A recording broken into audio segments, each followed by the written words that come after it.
नमस्कार, मैं सुरेश कुमार। सबसे पहले आपसे रिक्वेस्ट है कि अगर आपने चैनल को सब्सक्राइब नहीं किया है तो सब्सक्राइब बटन पर क्लिक करके चैनल को ज़रूर सब्सक्राइब कर लें। तो आज हम बात करेंगे पोषण ट्रैकर का न्यू वर्जन जो है 24.9.5 वो आ चुका है। इसलिए जितनी भी जो आंगनवाड़ी वर्कर्स हैं उनसे रिक्वेस्ट है कि वो प्ले स्टोर में जाके जो न्यू वर्जन है उसको अपडेट ज़रूर कर दें। तो इसमें जो चेंजेस आई हैं वो माइनर चेंजेस ही आई हैं। इसमें कोई ज़्यादा जो बदलाव हैं वो नहीं लाए गए हैं। तो लेकिन फिर भी जो व्हाट्स न्यू में आता है वो 5 जो चेंजेस हैं वो लाई गई हैं। नंबर 1 है common dashboard is available in S app for DPOs and CDPOs. कहने का ये मतलब है कि जो कॉमन डैशबोर्ड है अब वो अवेलेबल है कहाँ पे, जो स्पोर्टिव सुपरविजन ऐप है। एस का मतलब है S for supportive and S for supervision. जो स्पोर्टिव सुपरविजन ऐप है वहाँ पे जो child development project officer and district programme officers जो हैं उनके लिए जो कॉमन डैशबोर्ड है वो अवेलेबल होगा।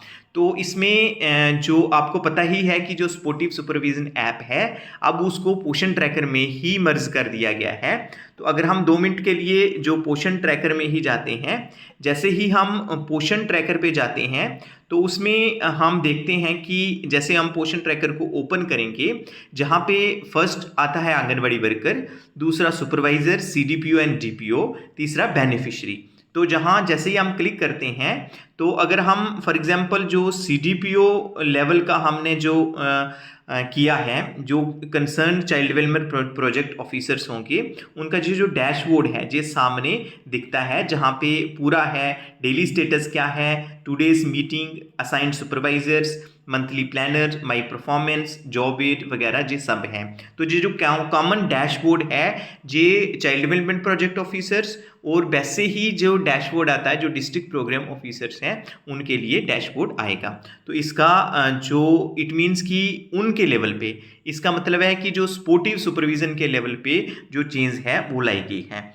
उसके बाद जो सेकंड है वो है THR/HCM issue has been fixed now. अब क्या होता था कि जो हमारी आंगनवाड़ी वर्कर्स हैं जब बेनिफिशियरी को THR देती थी, जहाँ हार्ड कुक्ड मील देती थी, उस समय क्या होता था कि इशू आता था, जैसे उन्होंने सर्व कर दिया HCM लेकिन दूसरे दिन जब वो देखने लगते थे तो वहाँ आता था कि वो जो HCM है वो नहीं दिया गया है, वो जो डे है जिसको आपने जो HCM दिया था या THR दिया था उसका रजिस्ट्रेशन नहीं हुआ है, वो पोषण ट्रैकर में शो नहीं करता है। दैट मीन्स वहाँ पे इशू था, उस इशू को फिक्स कर दिया गया है, उस इशू को ठीक कर दिया गया है।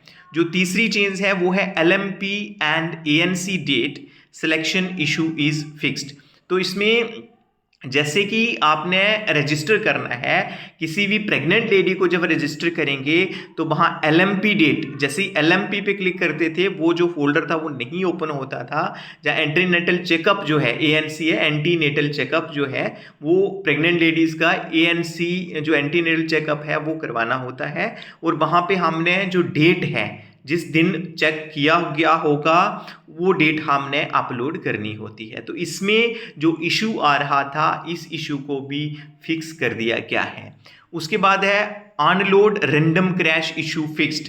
तो इसमें कई बार रैंडम क्रैश वगैरह आते थे, उस इशू को भी फिक्स कर दिया गया है। उसके बाद है waiting time for re registration has been reduced from 15 minutes to 5 minutes. अब क्या होता था कि जब जो हमारी आंगनवाड़ी वर्कर्स हैं, जब किसी भी जो बेनिफिशियरी है उसको जब रजिस्टर करना होता था, अगर किसी कारणवश जो OTP था वो वहाँ पे आप रजिस्टर नहीं कर सकते थे, जहाँ OTP जो है वो जो बेनिफिशियरी के मोबाइल पे OTP नहीं जाता था, तो दैट मीन्स उसको हम री रजिस्टर करेंगे। री रजिस्टर का मतलब है कि उसको दोबारा से रजिस्टर करेंगे क्योंकि वो रजिस्टर हुआ नहीं है। जैसे ही रजिस्टर करने लगते थे तो आता था प्लीज़ ट्राई आफ्टर 15 मिनट्स। तो उस टाइम को रिड्यूस कर दिया गया है। दैट मीन्स अब आपने अगर री रजिस्ट्रेशन करनी हो, कहने का मतलब एक बार जब आप बेनिफिशियरी को रजिस्टर कर रहे हैं वो किसी कारणवश रजिस्टर नहीं होता है,